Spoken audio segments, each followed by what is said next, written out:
Hello students, welcome to week 2 for the course of Psy 1010, General Psychology, and I hope to be with you during this week and very important lessons in this week. We will talk about two um, with high level of discussion in psychology and also in society. At first is it relatively scientifically, but the second one which we will talk in the next video about the altered states of consciousness and states of consciousness, like drug abuse, like mindfulness, like meditation, like yoga, and other some phenomenon like, for example, out of the body experience or near death experience and such things.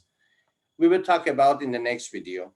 But in the first video, now we will talk about chapter 3, sensation and perception, one of the basic scientific matters and subjects of psychology as a science in university and scientific laboratory. Let's start with sharing the PowerPoint slides with you. So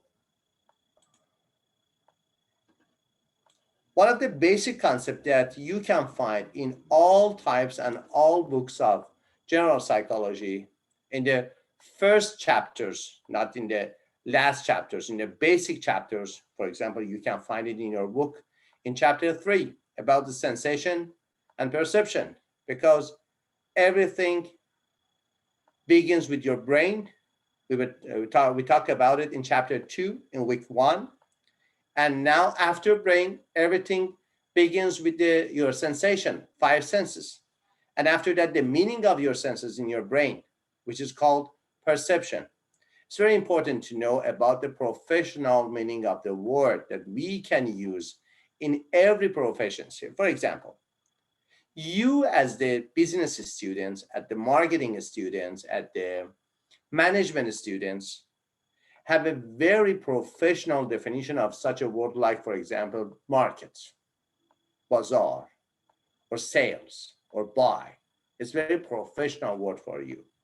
But for me as a psychologist, it has a general concept, not very professional. Buying and selling is very ordinary word for me, without any professional, with the details, uptrend, downtrend, for example, negotiation processes in the buying, in the selling. These are very professional word or phrases for the students of management and business and other humanities and related fields. So please note that sensation and perception are very important, basic, with detailed, specific meaning in psychology. So sensation is about your 5 senses, about your vision, auditory, smell, taste, and tactile, which after that, we will talk about the tactile, about the sense of skin, which has itself 6 senses: light, touch, pressure, vibration, temperature, pain, and sense of position. These are the senses, 6 senses, which is called in a very wide umbrella, so-called tactile senses. So finally, we have 10 senses, not 5 senses. For specific senses, with a specific location for the receptors. Your toe, your foot doesn't have any receptor for vision. Your visual receptors are in your eyes. Your auditory receptors are in your ears. Your taste receptors are in your, for example, mouth. These have very specific, restricted location for the receptor. For that, we call it specific senses. But general senses, which include tactile senses, those 6 senses I talk about it, are general senses, because you find in many locations of your body the receptors of those senses. The basic part is about psychophysics. What is psychophysics? It's an interdisciplinary, one of the first interdisciplinary sciences fields of science, the combination of psychology and physics, using the laws of physics to describe and to explain the phenomenon, psychological event, psychological phenomenon, psychological concept that you can find in your mind, in your body, in your behavior, in your society, in your community, in your race, and other parts, that each of them can be directly or indirectly related to psychology. Because of that, it's one of the first interdisciplinary sciences is called psychophysics, the study of the relationship between the physical aspects of stimuli and our psychological experience of them, not our reaction to stimuli, our psychological experience of stimuli. At first, it is absolute threshold. We have a trigger point, we have a limit of triggering a sense to create some parts in your receptors, in your neural circuit, in your brain, out of your brain, inside your brain, which is called absolute threshold. Absolute threshold, the smallest intensity of a stimulus that must be present for it to be detected. Under the absolute threshold, you cannot detect the stimulus. You cannot find it. You cannot understand the stimulus because under it is not triggered.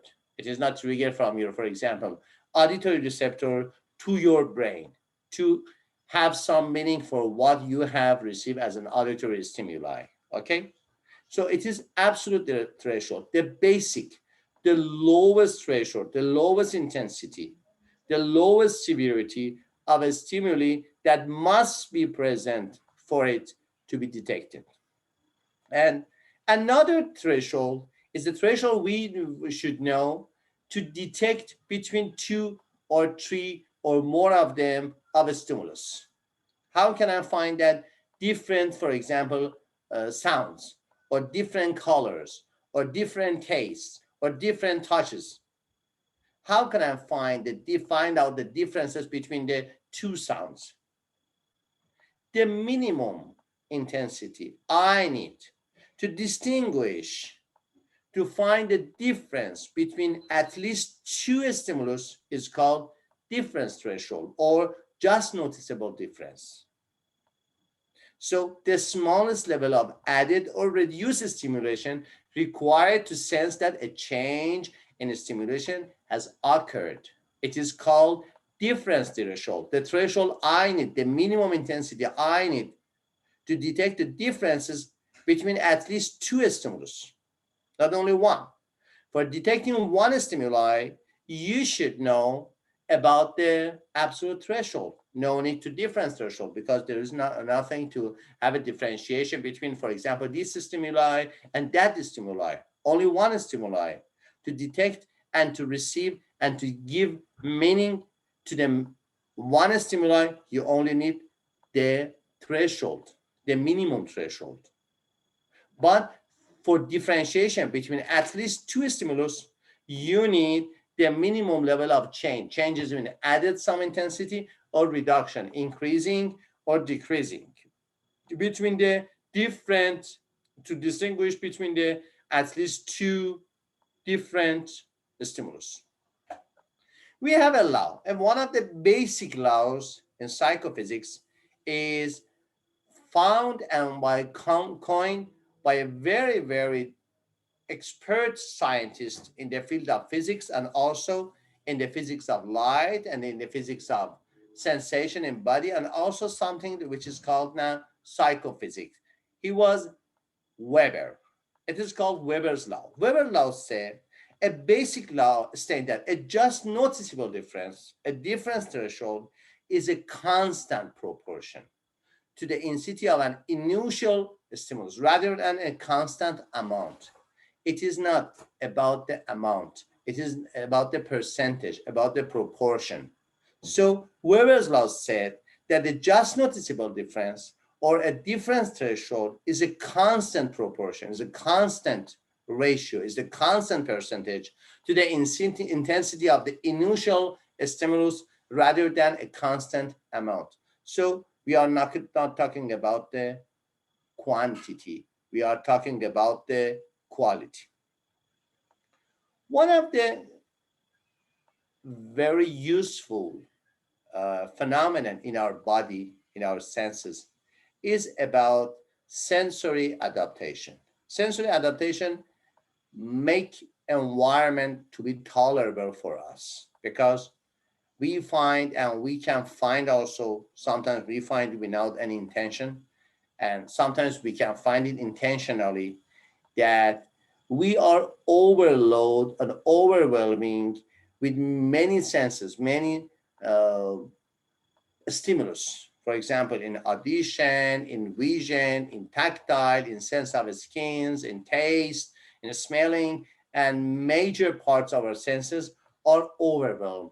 And it can be intrusive for us.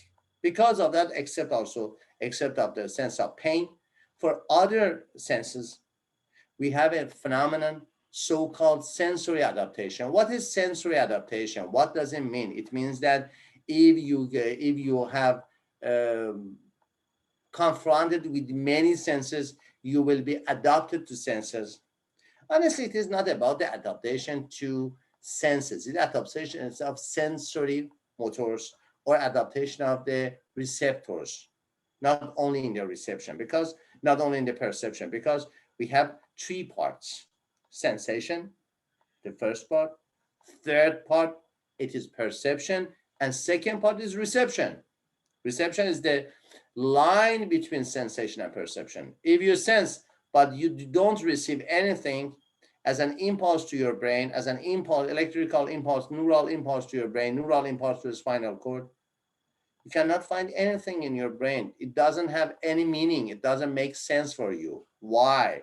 Because you see that people come back from war and they have some injuries in their brain system or in their nervous system. They cannot. Many of the people who has soldiers who have come back from war, they don't have any sense of, for example, war, sense of cold, sense of temperature, sense of pain sometimes. So is there any problem in reception, sensation? Sometimes not. Sometimes yes. Is there any problem in the brain? In most of the times, they have no problem in the perceptual centers in the brain. They have the main problem is in their reception, transition from sensory receptors to perceptual interpretation centers. Okay, it is called sensory adaptation, an adjustment to a sensory capacity when stimuli in the environment are unchanging, consistent, getting used to a sensory stimulus so that you no longer have the same reaction to it as you initially did. Especially, for example, in um, temperature, you can find it. You can find it after sometimes that you are in a very consistent temperature of cold, of hot, of warm. After that, your body says, yes, I can change my set point of temperature. And after that, your body will have a good adaptation because of survival. If you don't have an adaptation to your environment, the survival under danger, in the under hazard. Why? Because as Darwin said, it is not a matter of survival of best. It's a matter of survival of fittest, not survival of best. Because of that, adaptation, which is another word we can use for to be fit to our environment, is a very, very important, vital, crucial word for our survival. At first, it is sensory adaptation. We have a study alert here for this chapter. Sensation refers to activation of the sense organs, a physical response, while perception refers to how stimuli are interpreted, a psychological response which is regularly occurred in your brain, in your nervous system, especially in your central nervous system, especially in your brain, not all the parts of central nervous system. We will talk about the different parts of your central nervous system. And Weber's law holds for every type of sensory stimuli: vision, sound, taste, and etc. Okay. The major the most important, the highest, and the most different sense with other senses is vision. Visual cortex, visual parts of your brain, has the highest, occupied the highest volume of your brain. The most of the brain neurons are dedicated to vision. So vision is very important. Not as a sense, it is very important as a number of cells which are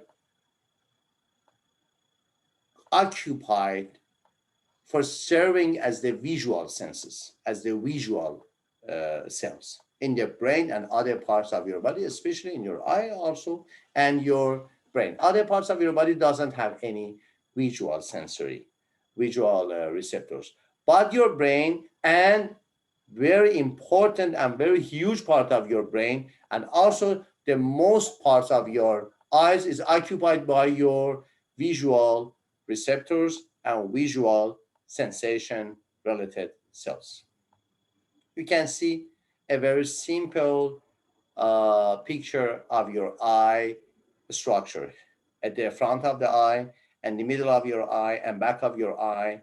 The eye parts that you cannot see because of at the back of the eye, for example, your retina, your optical nerve at the end of your eye, and some parts that you can see in your in the appearance of the general appearance of people, like cornea and also iris. And the middle part is very important and very vulnerable part of our eyes, because with a lot of disorders when you are you are getting old, which is called lens. Lens is very important in your eye, not in only in your function of your eye, but also in your structure of your eye.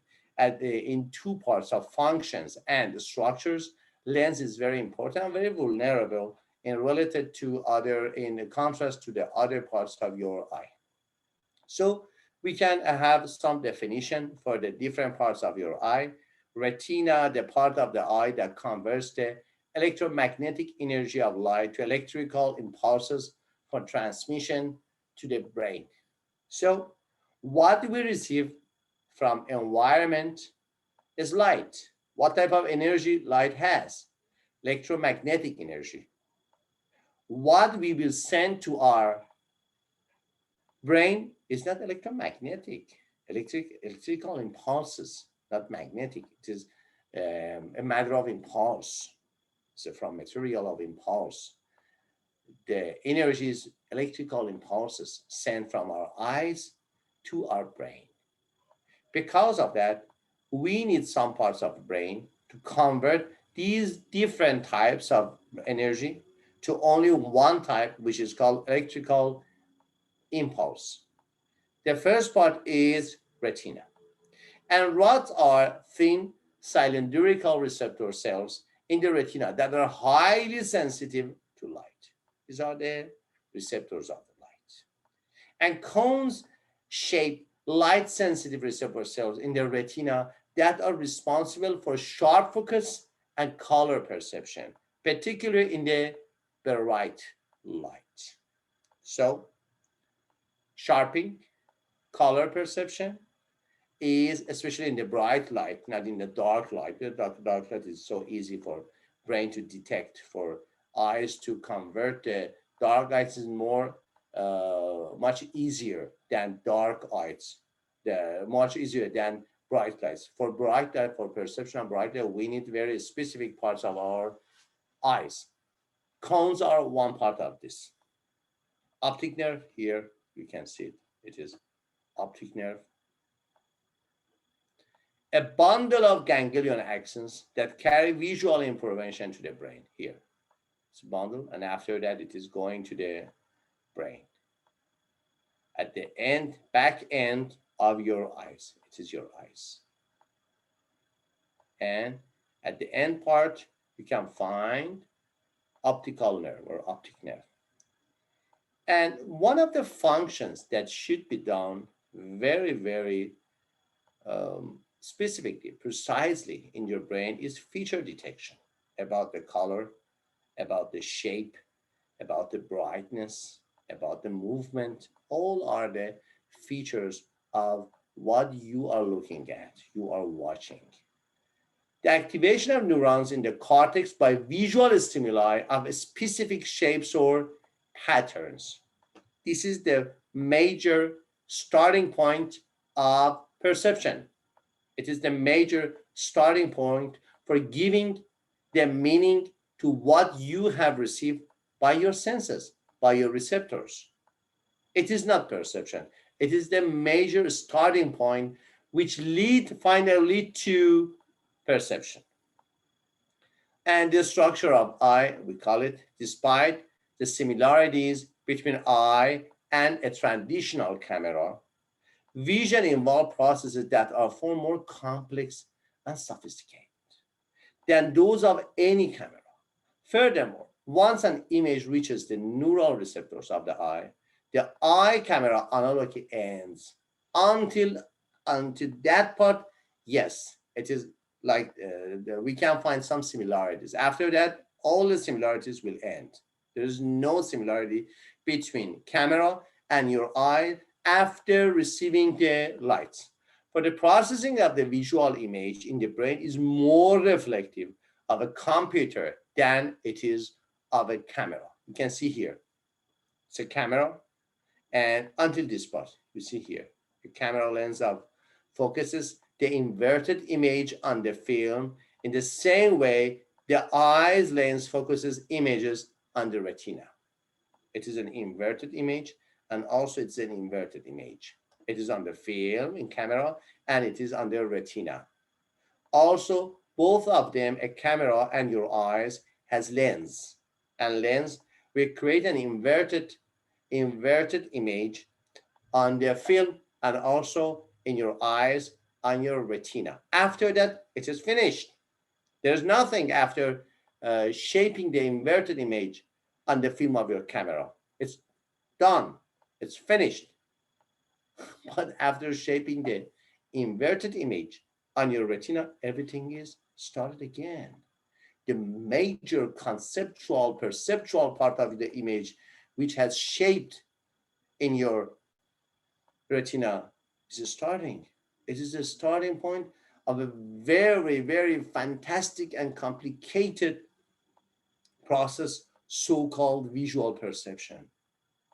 It is one of the greatest, sophisticated, complicated process on the earth, at least on the earth. If we don't want to talk about the galaxy, about the universe, at least one of the most sophisticated, complicated process on the earth is visual perception, especially in mammals, especially in Homo, especially in Homo sapiens, which I am, who you are. Although human vision is far more complicated than the most sophisticated camera, in some ways basic visual processes are analogous to those used in traditional non-digital photography. You can see here. But after that, we have fovea, blind spot, optic nerve, retina. This part is non-sensor cells of the retina. All this is the retina is not filled with sensory, the visual senses, visual receptors, and lens and pupils and iris and camera. Okay. The basic cells of the eye, you can see here again. So, for example, sun, these are the light waves coming and sending to your eyes. Here, which is cornea, a little insider is your lens. That regularly you cannot find your lens, and you cannot see other people's lenses, eye lenses, when they are talking, we are talking to them. Also, we can see a very, very superficial parts of their lens. And these are the cells. These are the processing of the cells. These are the nerve fibers. We can find it. Light waves, front of eye, These are ganglion cell and bipolar cell with two parts.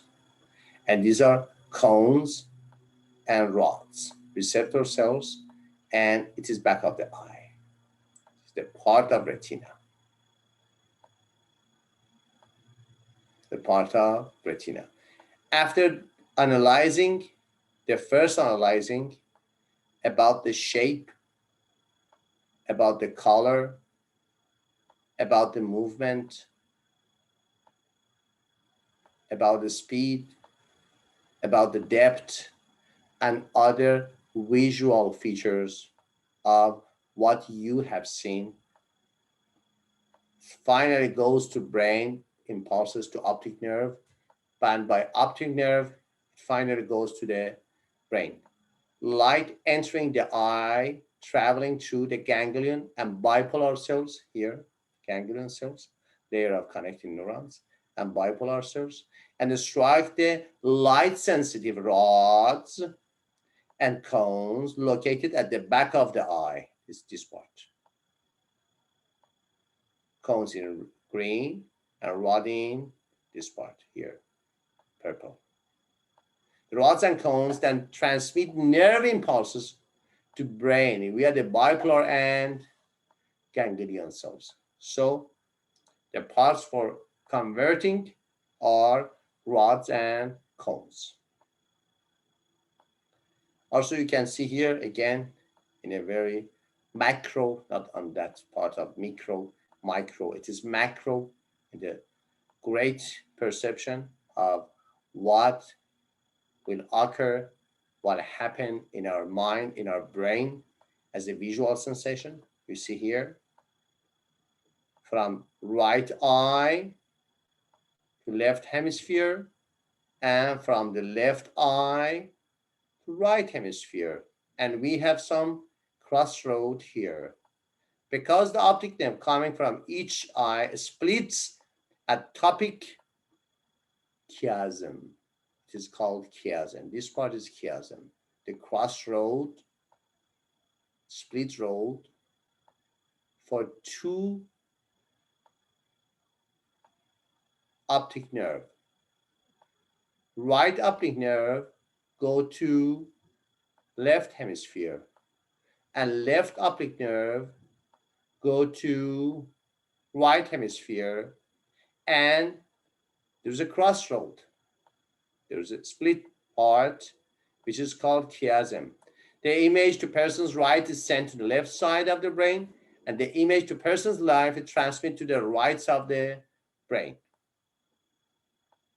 And color vision and color blindness, two phenomena that we can find in the brain in visual perception.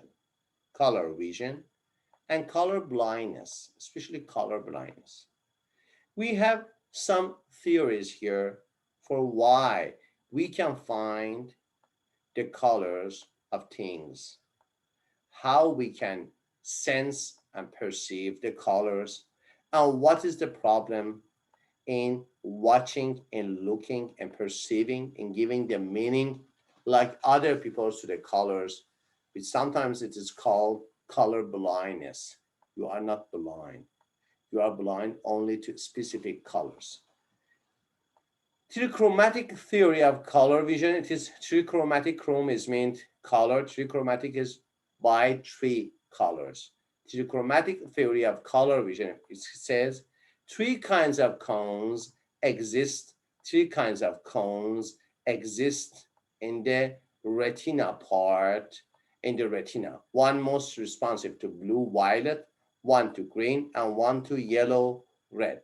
It says that you can see here cones that can convert the electromagnetic energy of colors to the electrical energy impulses to send to brain. It has for three types of colors, trichromatic. We have three types of cones. One for blue, violet part, range of blue and violet. One for green, and then the third one for yellow and red. Here you can find the after image phenomenon. What's the after image phenomenon? Stare at this flag for about 1 minute. Try to this yourself and then look at the blank white page. You can find it also in your book and your also in the internet. The after image phenomenon. Stare at this flag, at this picture for 1 minute, and after that, look at the white blank page. Stare at this flag, and you will see an image of the traditional red, white, and blue US flag. You will see an image of the traditional, you will see this part, this flag. You will see an image of the traditional red, white, and blue US flag. Where there was yellow, you will see blue. And where there was green and black, you will see red and white. It is yellow, you will see blue. It is black, you will see white. It is green, you will see red. It occurs because activity in the retina continues even when you are no longer staring at the original picture. The retina is activating and activating. However, it also demonstrates that the trichromatic theory does not explain color vision completely. It's a test against the trichromatic theory of color vision. It's the test against, because it says only we have 3 types of cones, 1, 2, 3, for blue, violet, for green, and for red. Okay, these are the 3-part, 3-spectrum, 3-range of color vision by 3 types of cones, trichromatic theory of color vision. But this phenomenon, the after image phenomenon, says that yes, you have such cones in your retina, but it is not a complete theory, because you can find other phenomena like the after image phenomenon, that after ending, the retina is working and give you some color vision. You are looking at the plain white page with no picture, with no flag, nothing at all. But you see the US flag with the blue, with the white, with the black, and with the blue, with the white, and with red colors. Because of that, we have the second theory, opponent process theory of color vision. It is the second theory after trichromatic theory of color vision. Receptor cells are linked in pairs, not only single. Blue and yellow, opponent process. The opponent colors, blue and yellow, red and green, black and white, working in opposition to each other. It's a good example. It's a good theory. A good example for this theory, it is the after image phenomenon. Do you remember? Where you see black after ending, you can find it white. Where you see yellow, you can find it blue. Where you see green, you can find it red. Okay? It is about the opponent process theory of color vision, in contrast with trichromatic theory of color vision. Receptor cells are linked in pairs, blue and yellow, red and green, and black and white, working in opposition to each other. Both opponent processes and trichromatic mechanisms are at working in order to us to see colors. Both theories has some functions, has some uses for describing and explaining why we can detect the colors, the shape, the movement, the other visual traits and features of what we are looking at, what we are watching, what we are seeing. and why we can detect the colors, why we can, especially about the colors, not only about the shape and only about, for example, movement, about the severity, intensity, acuity, especially about the color vision. Both theories, chromatic theory of color vision and opponent process theory of color vision. Both theories are at work in allowing us to see color. However, they operate in different parts of the visual sensing system, not the same part. Trichromatic processes work within the retina itself, within the retina, whereas opponent mechanisms operate both in the retina and at the later stage of neural processing. After passing through the retina, the chromatic theory of color vision is done, is finished, doesn't work.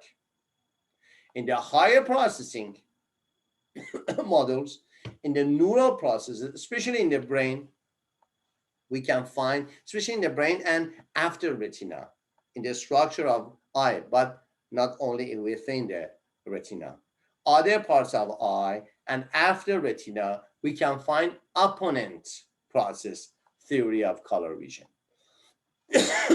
Please note that these are very near together, very near, very near. So you should know about the details of the theories. It's very important. Also, not only for example, as a manager, as a leader, it is not so important, but because of the digital marketing is growing so fast, the perception, the good perception, good understanding of visual perception is very important. Why? Because each of you may be the next leader, next manager of a, for example, digital marketing company. In those parts, knowing about these details can help you understand your employees, your designers, other people's. Perfect? Okay. Cones relate to color vision at first. Second, know the distinctions between the true chromatic and opponent process theories of color vision. These are the study alert, which are very important for me, especially for your exam, final exam, and also your midterm exam. Okay, hearing and other senses. The major part was about vision.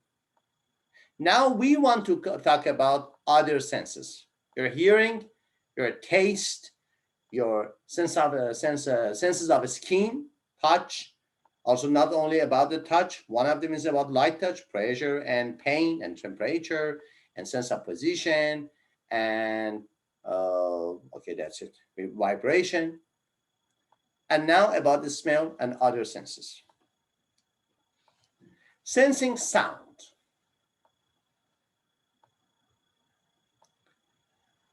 The eighth brain nerve is auditory brain nerve. We have 12 brain nerves, 12 major nerves which come out from the brain for 12 major functions of your body. Number 8 is auditory. Only one neural brain nerve is related to your audition, which is called number 8 or olfactory. Sound.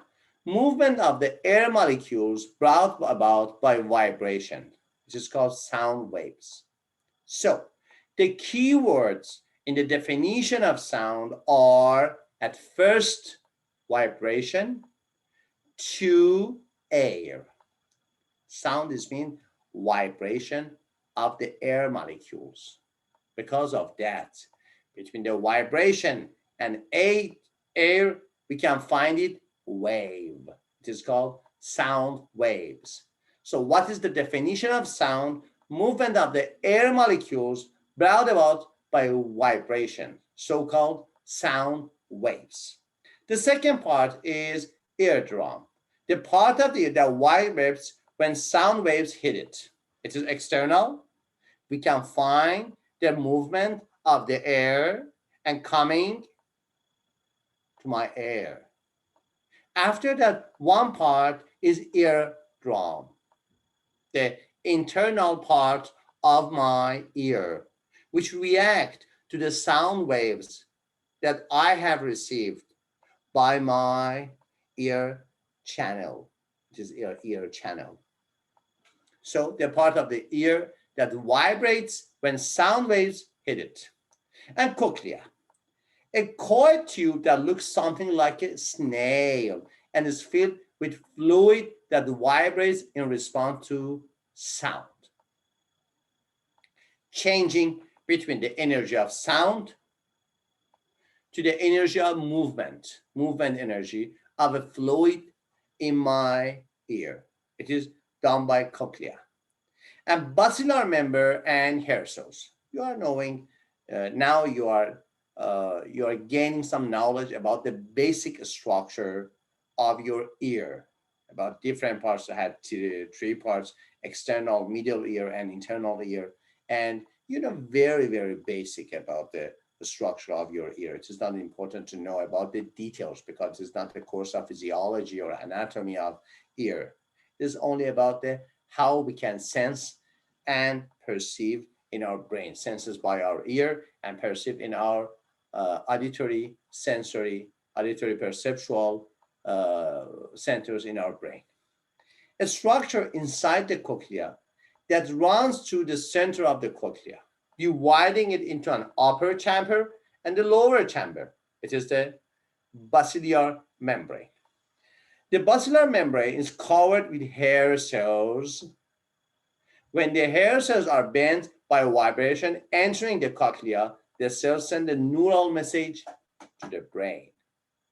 So it is sound wave, movement of the air molecules outside of our ear, and coming these waves, this movement of molecules, air molecules, to our ear and to the earbud, and after that, cochlea and basilar membrane and hair cells, movement on the hair cells, and converting the movement of the air to the neural impulse to our brain.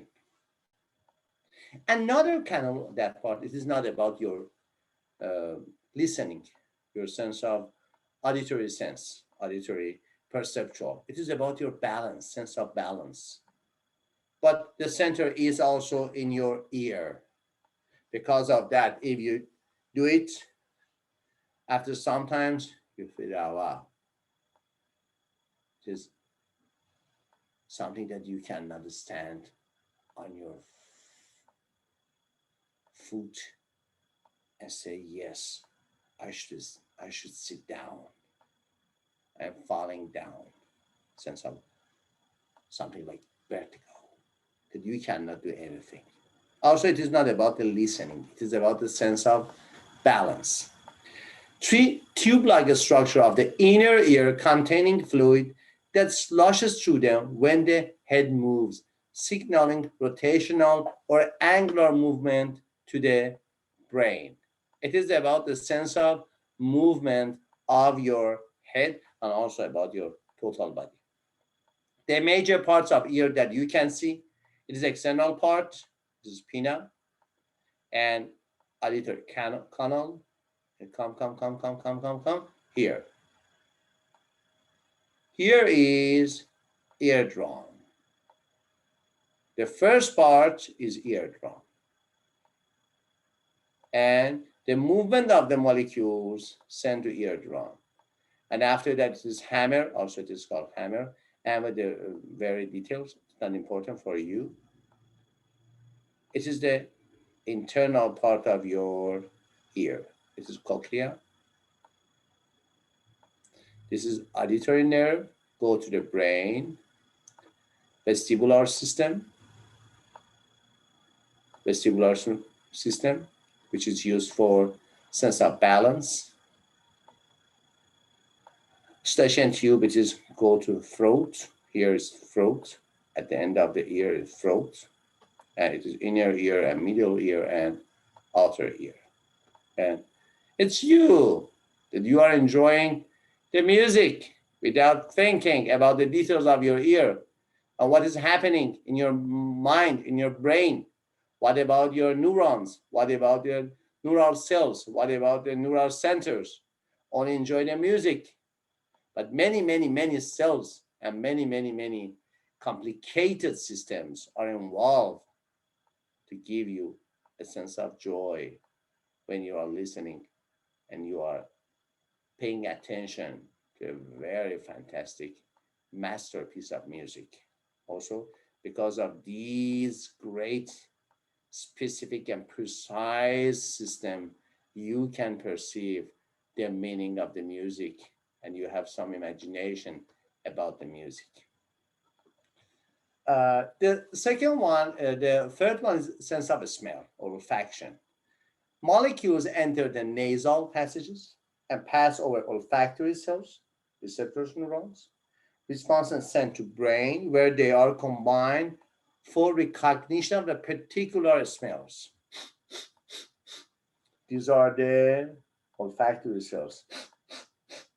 When you're smelling, you are giving some pressure, some stimuli to your olfactory cells in your nasal passages. And where they are combined for recognition, smell may also act as a hidden means of communication of humans. Yeah, we will now we'll talk about it. This is other things, not only about the smell, for example, of your food. There's a matter with the title of pheromones. It is also very popular in America. It's very popular that I see the general population talk about the pheromones.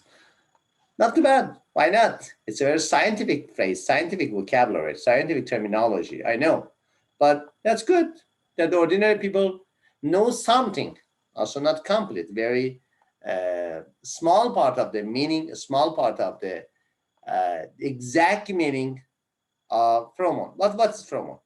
It has long been known that non-humans release pheromones, chemicals they secrete into the environment to produce a reaction in other members of the same species, especially in mating. In mating, pheromones are very important in mammals, in homos like monkeys, like, for example, gorilla, chimpanzees. They have many pheromones. And also sometimes in other mammals like tiger, lions, cats, wolves, all have pheromones. And so permitting the transmission of messages such as sexual availability. So smell is very important in communication between the mammals. Why? Because at first, one major part of your brain is called your smell brain, your olfactory brain. It doesn't work now. It doesn't work now. We are talking about near 50,000 years ago. One major part of your brain was dedicated to smell. Not only for smell, for example, for food or for environment, for some types of communication. Because of that, you now here in the modern life find that smell is very important. Perfume is very important. Your body smell is very important. Very, very important. We have aromatherapy. Aromatherapy is the therapeutic aspects of the smells, the aromatic, with the well smells. Okay? Some psychology believe that human pheromones affect emotional responses, although the evidence is inclusive. So if it is not important to know about as a manager also, but not too bad to know it as a human. Also, you can find it in the modern life.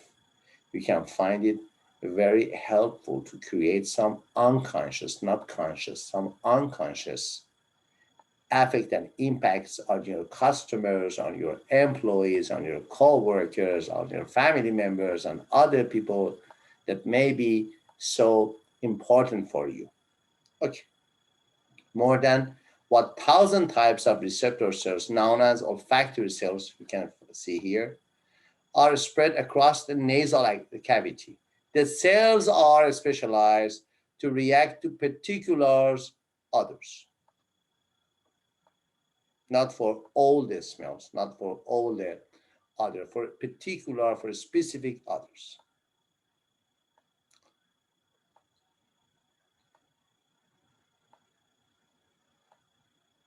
Next one is taste. Today I was talking with my son about the fifth taste, umami. You can find it here. Receptor cells in the taste buds respond to 5 basic stimulus quality: sweet, sour, salty, bitter, and umami. What's umami? You know, the sweet, sour, salty, and bitter. But what's umami? Umami is a Japanese word. Umami is a hard to translate Japanese word, although to English, meaty or savory comes close. Not the exact meaning. Umami is umami.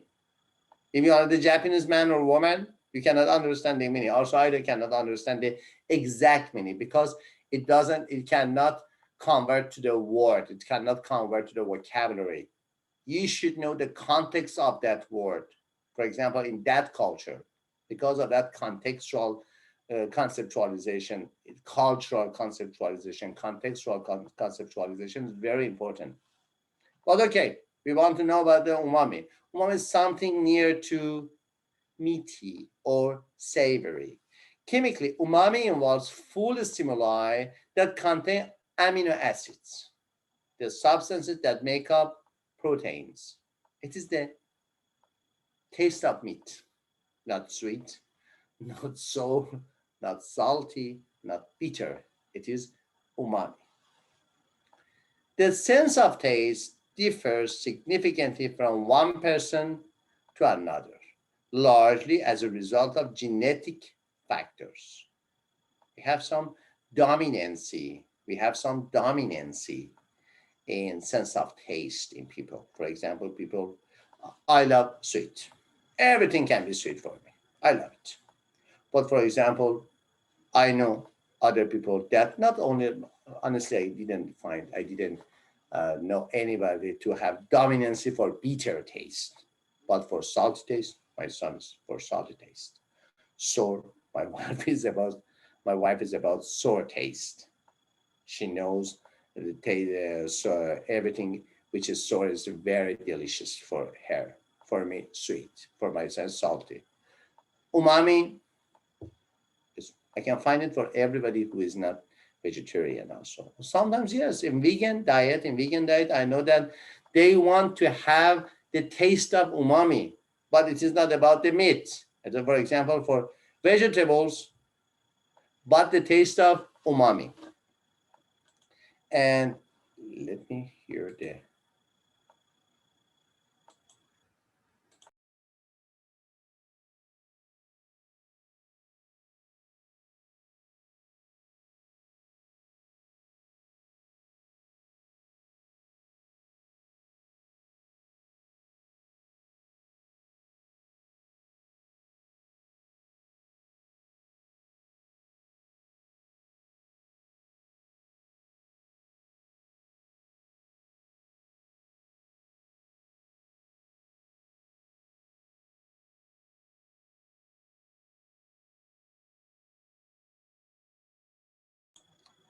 sorry for interruption. So the battery. And the sense of taste differs significantly from one person to another person, largely as a result of genetic factors. Some people, dubbed super tasters, who for unknown reason are more likely to be female than male, are highly sensitive to taste. Unknown reason. We don't know why. Because females are more super sensitive, super taster rather than males. They have twice as many taste receptors as non-tasters who are relatively insensitive to taste. Twice. From each 3 person, 2 person are super taster and 1 person is non-taster. Also, if you want to consider the extreme of sensing the taste. Here, there are 10,000 taste buds on the tongue and other parts of the mouth. Taste buds wear out and are replaced every 10 days. But the sense of skin or skin senses or tactile, we call it tactile, sense of touch. Skin senses are touch, pressure, temperature, pain, vibration, receptor cells in the skin distributed unevenly throughout the body. Probably the most extensively researched skin sense is pain. And with good reason, people consult physician and take medication for pain more than for any other symptom or condition. Tolerance of pain, psychological pain, mental pain, physiological pain, somatic pain. Tolerance to experience the pain is one of the basic elements to create power. If you can tolerate pain, you are more powerful. One of the signs and symptoms of mentally pain and mentally powerful, physiologically powerful. For example, if you want to have some bodybuilding sessions, one of the greatest problems that people cannot confront with the sessions, long-term sessions, is about, for example, muscular pain. If you have no problem with having problem, if it is okay to be not to be okay, okay. If you don't have a problem with having problem, if you don't experience any pain for having pain, pain is called suffering.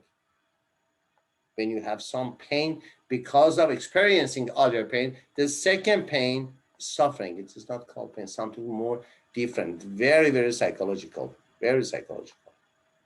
Because of that, most of us, the most reason going to doctors, going to physicians, and want to have some physical exam and sometimes mental exam. For example, a broken heart syndrome. Also, it is something different between physical symptoms and mental symptoms. It is called broken heart symptoms. We go to the physician, to doctors, to psychiatrists, sometimes to psychologists. Why?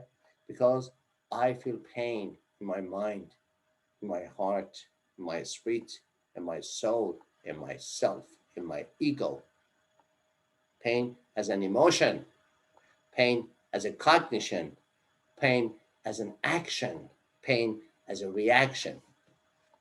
Pain is something different. All your senses are in one part. Other 9 senses are in one part. Even your vision. Pain is another part.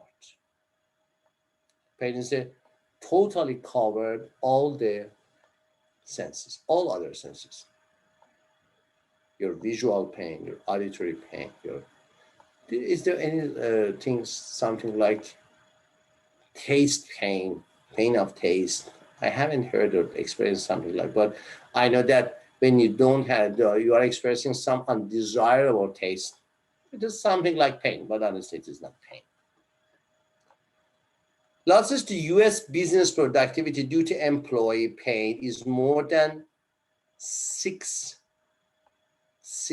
billion a year, and overall pain costs $100 billion. $100 billion for pain.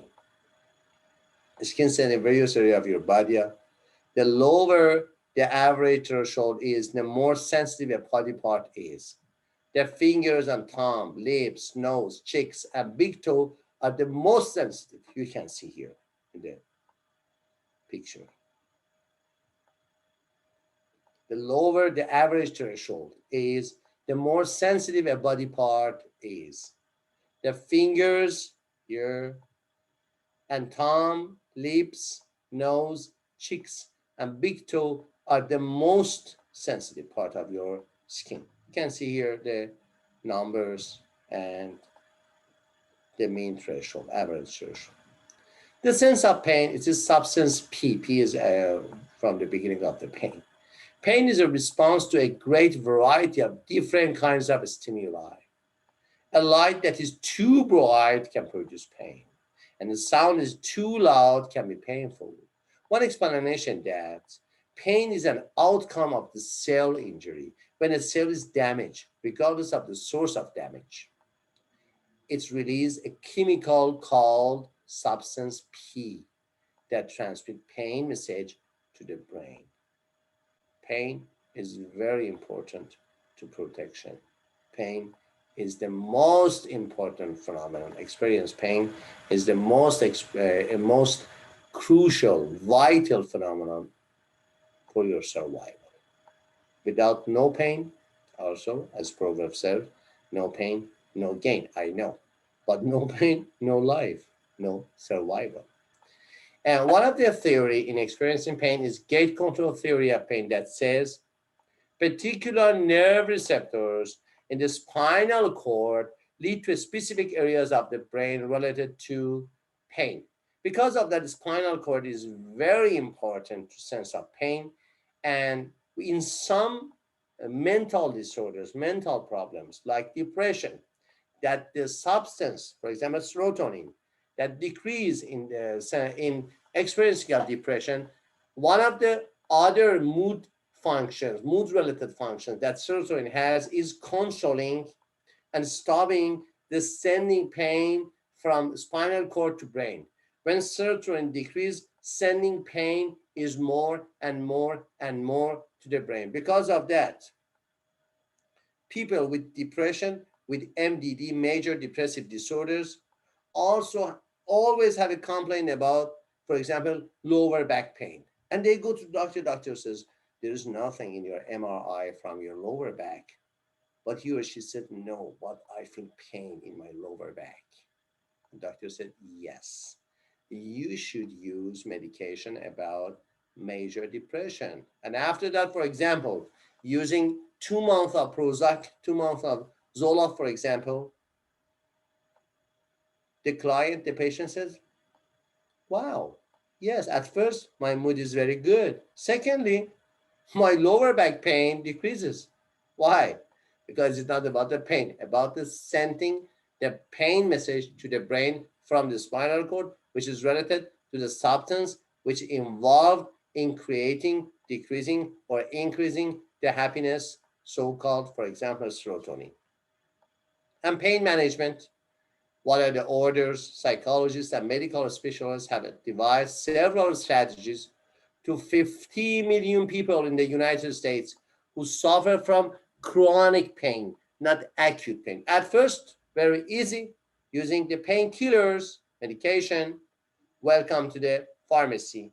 Two, nerve and brain stimulation. These are about the neurological aspects of pain management. Three, also light therapy. Four, hypnosis, something between psychiatry, neurology, and psychology and psychotherapy, especially psychotherapists. Biofeedback and relaxation techniques, again, combination of the tools that we can use in neurological centers and also, for example, in a yoga center for relaxation techniques. And surgery, very acute intervention for controlling the acute pain, chronic pain with the very acute manifestation in your body. And cognitive restructuring, that is about the psychotherapy of pain. How can you interpret, for example, my final thesis in the master degree was about the pain management in muscular pains, about the ambiguity tolerance. And it shows that if you don't have anything about the roots, about the causes of your pain, you don't have any tolerance about these ambiguity, and you will have some attentional bias to your pain, and you will experience a fear of movement because of your pain. It is, for example, the psychological assessment about the psychological aspects of cognition involved and engaged with the interpretation of pain. Also, even it is your somatic pain, physiological pain, not always about your, for example, psychological pain, something like anger, something like stress, something like anxiety, something like your sadness. It is the psychological pain. And finally, study alerts remember that there are multiple skin senses, including touch, pressure, temperature, and pain, and also sense of position and vibration. But what is perception? Perception is some part of your brain function that gives meaning to what has been sensed throughout your receptors, sensory receptors. Figure ground organization says that we usually perceive object as a figure standing out against a background. So for example, for visual perception, it is very important to combine the background and the major theme, and finally the perception is something different with the original meaning of the picture that you are looking at. You can find it here. For example, it's a jar or no two faces. Which face of cube is in front or back, and also saxophone, and a face of a lady in the right picture. The Gestalt laws of organization what says? Principles that describe how organized pieces of information into meaningful wholes. Gestalt is mean patterns, wholes. We have some types of psychotherapy, which is called Gestalt therapy. It says that if you have many unfinished business, your whole, your integrity of your mind is not good. So you have some holes, some unfinished business in your life, and it creates anxiety. It creates in depression in you, especially about your, for example, past, about the present, sometimes about your views of future, sometimes about your psychological pain, especially with your parents, with your love partner, and other failures in more important areas of your life, for example, your love life, your sex life, your educational life or occupational life, social life, interpersonal life, all important areas of function, we can find some unfinished business mentally, socially, physiologically, familiar, interpersonal, and other aspects of your life. One of them is closure to Gestalt laws. We are talking also not about Gestalt psychotherapy. We are talking about the Gestalt laws of organization for visual perception. Grouping elements to form enclosed or complete figures that we can find it here also. It is about the four types: closure, proximity, similarity, and simplicity. 2A, this one, 2A says, illustrate closure. We usually group elements to form enclosed or complete figures rather than open ones. It is about the closure. Together, enclosed together to shape a unit, a gestalt form. We tend to ignore the breaks in 2A. For example, we say, yes, it is a triangle. We don't pay any attention to the break parts of this shape. And concentrate on the overall form. It is called closure. Figure 2B, which talk about the proximity, demonstrate the principle of proximity. We perceive elements that are closer together as grouped together. Also, it is not group, but only proximity, only near together. And as a result, we tend to see pairs of dots rather than a row of single dots in figure 2B. And also in similarity and in simplicity. Top-down processing is a one type of processing in perception. It's guided by the higher level knowledge from top, experience, expectation, and motivation.